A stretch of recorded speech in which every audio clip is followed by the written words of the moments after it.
Okay, so x1 x2 be the random sample from continuous distribution with PDF this. So आपको क्या बोल रहा है ये?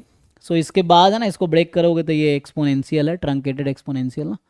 तो नाउ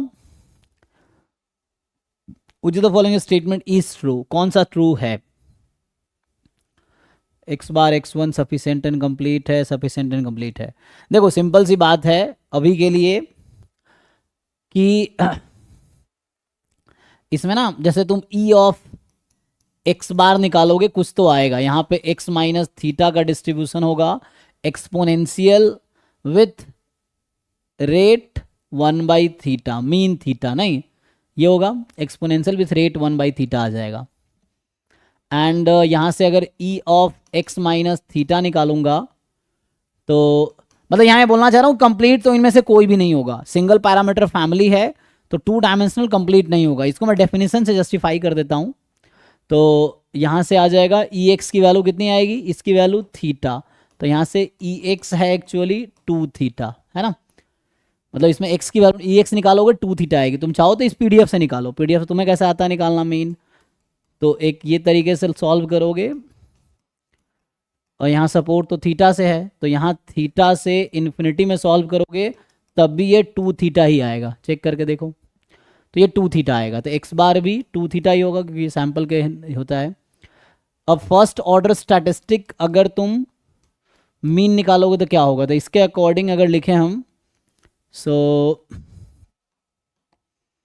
यहाँ पे each X I minus theta exponential with rate 1/थीटा है, तो first order statistics minus theta जो है दैट विल हैव, पहले मैं कंप्लीटनेस चेक कर रहा हूँ फिर मैं सफिशिएंसी चेक करूंगा। सो x1 माइनस थीटा एक्सपोनेंशियल है ना ये, तो एक्सपोनेंशियल में आता है कोई थ्योरम फर्स्ट ऑर्डर स्टैटिस्टिक्स का, रेट ऐड हो जाता है n इंटू थीटा हो जाता है, n अपॉन थीटा, है ना, जस्ट रेट ऐड हो जाता है, ऐड होता चला जाएगा, तो ये रेट है एक्चुअली। तो यहाँ से expectation of first order statistics में ये रेट है तो मीन हो जाएगा θ/n, तो यहाँ से फर्स्ट ऑर्डर स्टैटिस्टिक्स का मीन आ जाएगा थीटा प्लस θ/n, ठीक है। अब मुझे ऐसा करना है तो ये आ गया 1 + 1/n इंटू थीटा, तो यहाँ से मैं एक चीज़ बता सकता हूँ आपको कि x bar upon 2 minus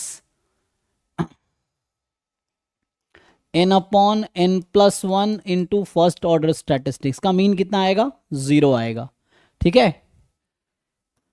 so आप लोग क्या जानते हो कंप्लीट का डेफिनेशन, हम लोग कंप्लीट का डेफिनेशन ये जानते हैं कि एक्सपेक्टेशन ऑफ t और gt, expectation of gt is 0 implies gt is 0 for all t, या gt is 0 with probability 1, gt being 0 with probability 1, सो ये 0 होना चाहिए विथ प्रोबेबिलिटी 1। इसका मतलब है कि gt is 0 for all t, है ना, and for any function theta, and for any function theta,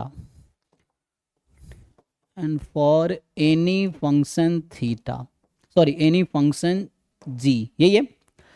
तो यहाँ पे हो क्या रहा, मैं क्या बताना चाह रहा हूँ कि जैसे इस चीज का एक्सपेक्टेशन 0 है बट आपको कुछ ऑब्जर्व्ड वैल्यूज ऐसी मिल जाएगी दैट डज नॉट गारंटी कि इसको हमेशा 0 होना पड़ेगा, क्योंकि अगर मैं कुछ ऑब्जर्व्ड वैल्यूज दूं तो जरूरी है कि ये हमेशा 0 ही आएगी, ऑलवेज 0 ना with probability 1, but that may not be 0,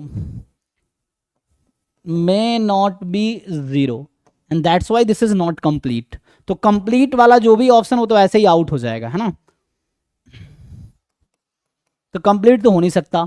या वैसे भी आप याद रख सकते हो कि ऐसा कोई डिस्ट्रीब्यूशन है नहीं, जैसे सिंगल पैरामीटर फैमिली है तो जो 2 डायमेंशनल एस्टिमेटर है जो कि एक दूसरे से इंडिपेंडेंट है, सेम नहीं है, है ना, 2 डिफरेंट एस्टिमेटर है जो एक दूसरे से इंडिपेंडेंट है, तो इंडिपेंडेंट इन द सेंस कि मतलब सेम मल्टीपल नहीं है एक दूसरे का, तो उस केस में क्या होगा, या ऐसा बोलो 1 1 फंक्शन नहीं है, तो यहाँ मतलब ये है कि अगर 1 1 फंक्शन नहीं होगा तो ये 2 डायमेंशनल कंप्लीट नहीं होगा, यहाँ पे स्पेशली x बार और x1 कंप्लीट नहीं होगा। ये मैंने डेफिनेशन से बताया कि दिस इज नॉट 0, इसका मतलब है कि दिस जो हमारे पास लिख रखा है इन्होंने ऑप्शंस में, दिस इज नॉट कंप्लीट, तो कंप्लीट तो नहीं हो सकता, ठीक है ना। अब नाउ सफिशिएंसी आप लोग जानते ही हो कैसे चेक करते हैं, फैक्टराइजेशन थ्योरम लगा लो, तो फैक्टराइजेशन थ्योरम लगाओगे तो आई थिंक सफिशिएंट हो जाएगा ये। फैक्टराइजेशन थ्योरम में क्या करते हैं जी, लाइक्लीहुड फंक्शन निकालते हैं, फिर से लाइक्लीहुड फंक्शन निकालते हैं। So likelihood function is joint PDF. ये सैम्पल साइज 2 का है, अच्छा कोई बात नहीं, n का होगा तब भी कोई दिक्कत नहीं है। तो सैम्पल साइज 2 का ही है ये तो ठीक है, मैं n के लिए कर देता हूँ। सो 1/θ की पावर n e की पावर -1/θ और आ जाएगा समेसन xi माइनस थीटा, या इसको ब्रेक कर लो चाहो तो, इसको ब्रेक करोगे तो क्या आएगा, x/θ -1 है ना, तो e की पावर -n अलग हो जाएगा और e की पावर -1/n समेसन xi, और समेसन xi को आप nx बार भी लिख सकते हो। लाइक्लीहुड फंक्शन निकालना आता है ना सबको, चेक कर लो एक बारी। आई थिंक +1 हो जाएगा, +n हो जाएगा, ये -1 है ना, तो e की पावर +1 हो जाएगा, तो +n। अब आगे रहेगा यहाँ theta is less than each xi, so theta is less than minimum of all, यही ना, तो ये आ गया, this is the likelihood function. अब आप क्या करते हो, लाइक्लीहुड है ना, समेसन xi लिखो या nx बार लिखो, सेम बात है ना। So you may right it summation xi की जगह आप nx बार भी कर सकते हो, तो यहाँ से आ जाएगा। So this likelihood function is the function of, तुम लोग क्या लिखते थे, h of x1 x2 xn into g of theta comma t. अब g फंक्शन में there should not be any x's except t के अलावा कुछ नहीं होने चाहिए। तो जैसे g फंक्शन में क्या क्या आ जाएगा, तो एक तो है ना, चाहो सबको इंक्लूड कर लो, क्या ही है ना, तुम चाहो तो इस वाले के लिए इसको कंसिडर कर सकते हो, इसमें है ना, इसमें क्या है कि xi का फंक्शन होगा, तो कांस्टेंट फंक्शन xi का फंक्शन ले सकते हैं। बाकी ये और ये सब मिलके दिस विल फॉर्म g, ठीक है। तो यहाँ से t जो बनेगा, t is the, so t has to be 2 dimensional, x bar comma first order statistics, this is jointly sufficient, है ना,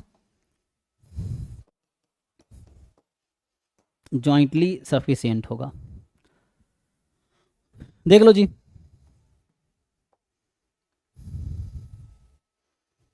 या समेसन xi x1, तो सफिशिएंट तो होगा बट कंप्लीट नहीं होगा, ठीक है ना। तो वैसे भी सिंगल पैरामीटर फैमिली में 2 डायमेंशनल यहाँ पे ये वाला स्पेशली इस टाइप का कभी भी कंप्लीट नहीं होगा। चलिए नेक्स्ट क्वेश्चन में आते हैं। तो 28 के बाद क्या है, सो 28 के बाद जो है 32, तो